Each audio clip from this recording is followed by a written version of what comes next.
নামে বেনামে হাজার কোটি টাকার ঋণ বিতরণ, সেই ঋণের টাকা বিদেশে পাচার এবং লুটের সুবিধা দিতে ব্যাংক কোম্পানি আইন পরিবর্তন, এসবই ঘটেছে আওয়ামী লীগ সরকারের সময়।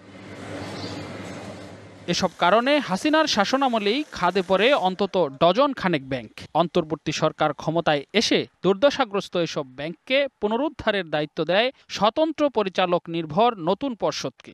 কিন্তু ৬ মাস পেরিয়ে গেলেও সাবেক ব্যাংকার, শিক্ষক ও পেশাজীবীদের নিয়ে গঠিত পর্ষদগুলোর তেমন কোনো অর্জন নেই।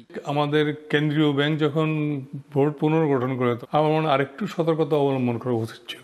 গভর্নর সাহেব তো বাংলাদেশ ব্যাংকের লোক না, উনি তো বাইরের লোক। ওনাকে ওনার অফিস থেকে যেভাবে ফাইল প্রস্তুত করে দিয়েছে, উনি হয়তো সেটাই অ্যাপ্রুভ করেছেন।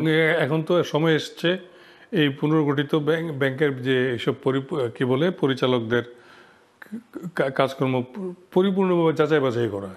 ডক্টর ইউনূসের নেতৃত্বে অন্তর্বর্তী সরকার দায়িত্ব নেওয়ার পর টাকা ছাপিয়ে ৯টি বেসরকারি ব্যাংককে প্রায় ২৮,০০০ কোটি টাকা ধার দিয়েছে বাংলাদেশ ব্যাংক। আর কেন্দ্রীয় ব্যাংকের গ্যারান্টির আওতায় যোগান দেওয়া হয়েছে আরও ৭,৩৫০ কোটি টাকা, যা দিয়ে আপাতত আমানতকারীদের সামাল দিয়েছে ব্যাংকগুলো। তবে খেলাপি ঋণ বা লোপাট হওয়া টাকা উদ্ধারে নেই দৃশ্যমান অগ্রগতি। জনগণ আমানত রাখে একটা আস্থার ভিত্তিতে, সে আস্থাটা সৃষ্টি হয়েছে। এই আস্থা হওয়ার কারণে যেটা হচ্ছে, একদিকে নতুন অ্যাকাউন্ট আসছে, ডিপোজিট আসছে, আমরা পেমেন্ট দিতে সক্ষম হচ্ছি। আগামী ৬ মাসের মধ্যেই ব্যাংকটাকে নতুন একটা জায়গায় নিয়ে যেতে পারবো। আমাদের যে রোডম্যাপ, সেই রোডম্যাপ হলো 2025-এর ভিতরে আমরা ব্রেক ইভেনে আসবো।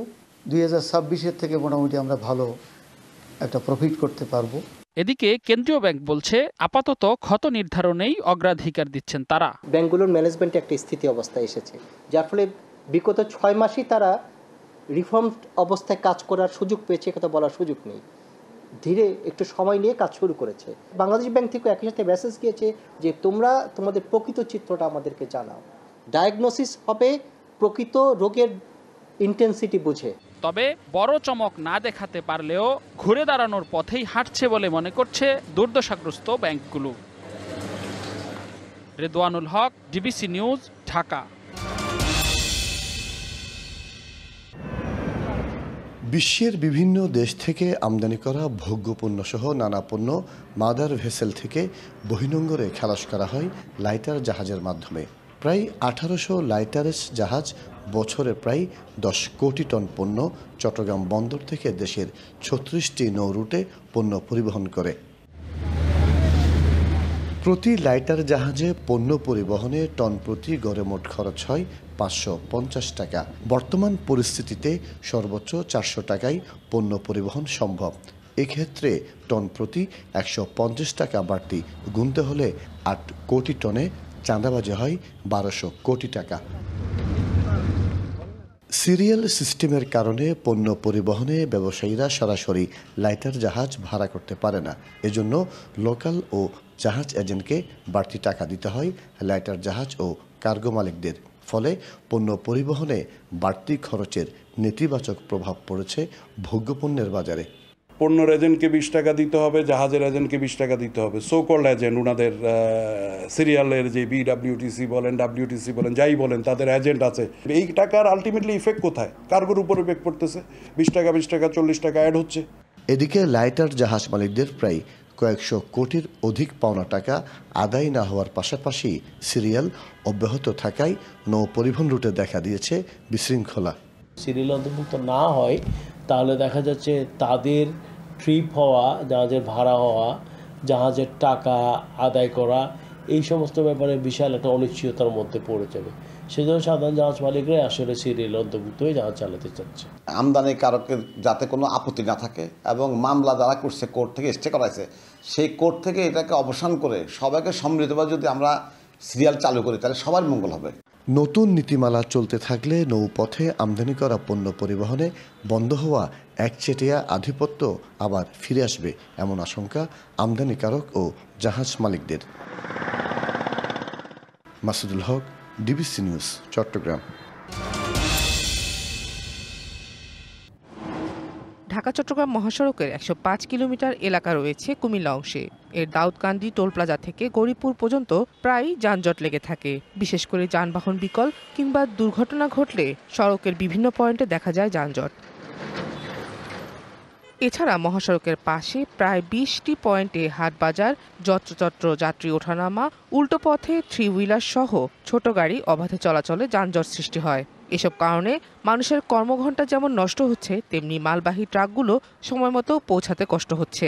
রিক্সা, সিএনজি, অটো গাড়ি আটকায় রেখে গাড়ি চেক দেয়, তামান্নুনি একটা জাম লাগায় রাখে। ফুট ওভার ব্রিজ ব্যবহার না করার কারণে এই যাত্রী পারাপারের কারণে বিশেষ করে আপনার ওই রাস্তায় জ্যাম লাগতেছে।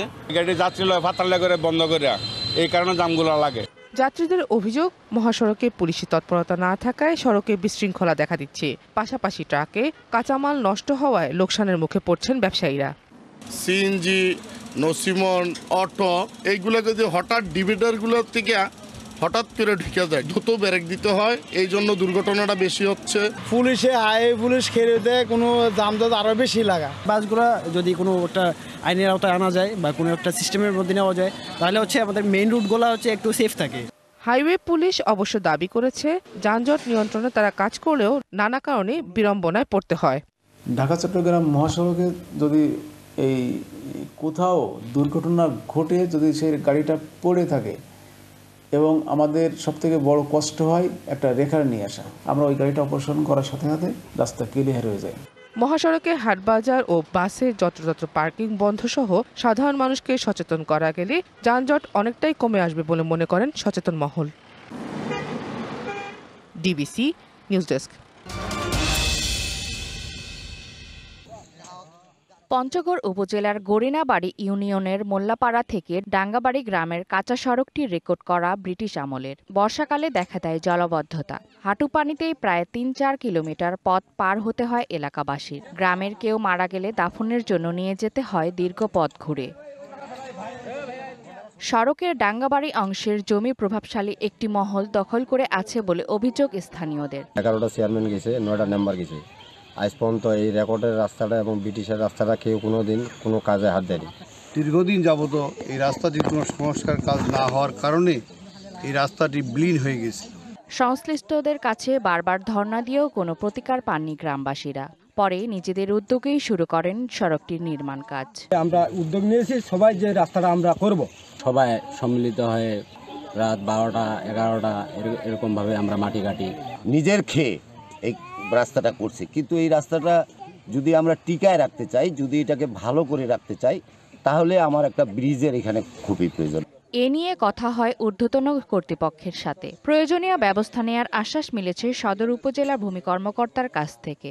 তাদের দাবি ছিল যে যেহেতু রাস্তার অনেক নিচু ছিল এবং এখানে একটা ব্রিজ বা কালভার্টের দরকার, সেই বিষয়টা আমি শুনেছি। আমি এটা আমার ঊর্ধ্বতন কর্তৃপক্ষকে বিষয়টি জানাবো। যাচাই বাছাই করে প্রয়োজনীয় ব্যবস্থা নেওয়ার আশ্বাস দিলেন জেলা প্রশাসক। এই রাস্তার উপরে ব্রিজ নির্মাণের যদি কোনো প্রয়োজন হয় এবং গ্রামবাসী যদি আমার কাছে একটি আবেদন দেয়, তাহলে আমরা স্থানীয় সরকার প্রকৌশল বিভাগের মাধ্যমে এটি প্রাক্কলন করে প্রয়োজনীয় ব্যবস্থা গ্রহণ করব। স্থানীয়রা আশা করছেন গণদাবি পূরণ করে প্রশাসন এলাকার মানুষের দুর্ভোগ লাঘবে আন্তরিক হবেন। DBC news desk.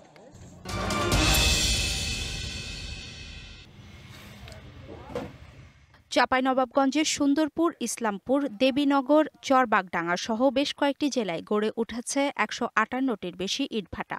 এর মধ্যে ৬৩টি জিগজ্যাগ এবং ৯৫টি খড়ির। আইনের তোয়াক্কা না করে যত্রতত্র গড়ে উঠেছে বেশিরভাগ ইটভাটা। ইটভাটাগুলো ধানক্ষেত, আমবাগান ও ফসলি জমির পাশে হওয়ায় দূষিত হচ্ছে পরিবেশ, ধ্বংস হচ্ছে জীববৈচিত্র্য। বিষাক্ত কালো ধোঁয়ার প্রভাবে পোকার আক্রমণ হচ্ছে বাগানে, পচে নষ্ট হচ্ছে আম, কমছে ফসলের উৎপাদন।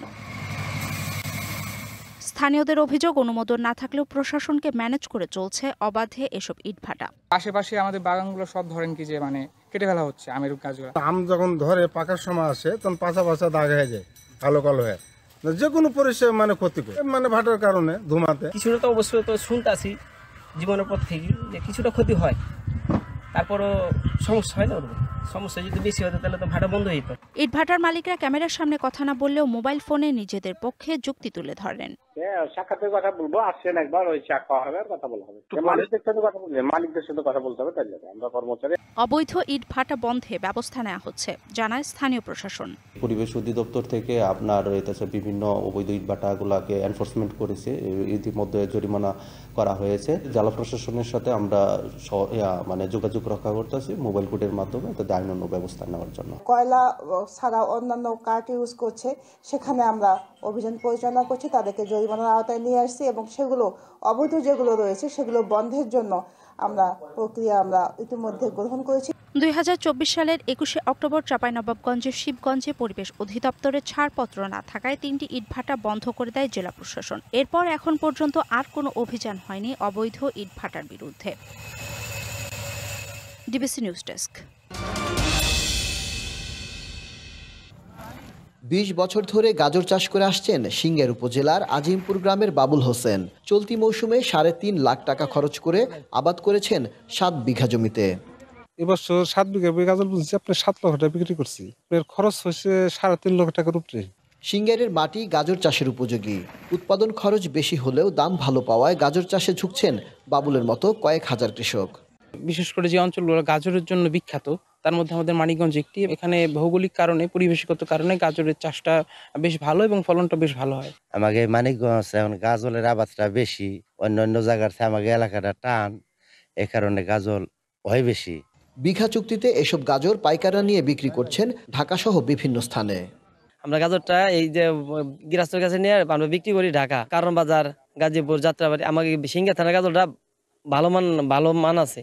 এবছর সনাতন পদ্ধতির পাশাপাশি মেশিন দিয়ে ধোয়া হচ্ছে গাজর, তবে স্থানীয়ভাবে হিমাগার না থাকায় ন্যায্য দাম থেকে বঞ্চিত চাষিরা।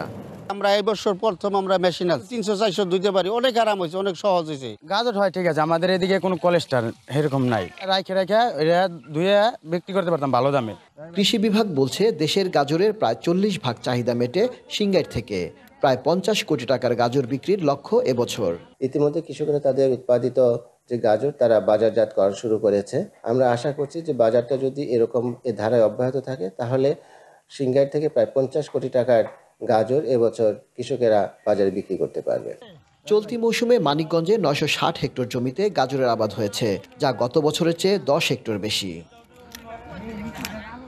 Ashraful Alam Liton, DBC news, Manikganj. ব্রাজিলের আমাজনের শহরটিতে মোট 55,000 মানুষের বসবাস। এই বিশাল গর্তগুলোতে পড়ে 1,200 মানুষের বাড়ি ধ্বংস হয়ে যেতে পারে, দেখা দিয়েছে শঙ্কা। দেশটির স্থানীয় সরকার চলতি মাসের শুরুতেই ওই এলাকায় একটি ডিক্রি জারি করে। সেখানে বলা হয় গত কয়েক মাসের মধ্যে এটির পরিধি বিস্তৃত হয়েছে, যা এখন আবাসিক ভবনের দিকে এগোচ্ছে। বুরিতিকুপ নামে এই শহরটিতে গত 30 বছর ধরে এমন শৃঙ্খল মানুষের জন্য সমস্যার সৃষ্টি করছে। সাম্প্রতিক সময়ে এগুলো আবাসিক ভবনের কাছাকাছি চলে এসেছে। গর্তগুলো বেশ বড় হয়ে গেছে, মূলত বৃষ্টির কারণে মাটি ক্ষয় হওয়া, বন উজাড় করে অপরিকল্পিত বাড়িঘর তৈরির কারণে এর তীব্রতা বেড়েছে। এদিকে ভূগোলবিদ ও মারানহাউ ফেডারেল বিশ্ববিদ্যালয়ের অধ্যাপক মার্সেলিনো ফারিয়াস বলেছেন, সম্প্রতি ভারী বৃষ্টিপাতের কারণে পরিস্থিতি আরও খারাপের দিকে গেছে। Nahida Rinthi, DBC news desk.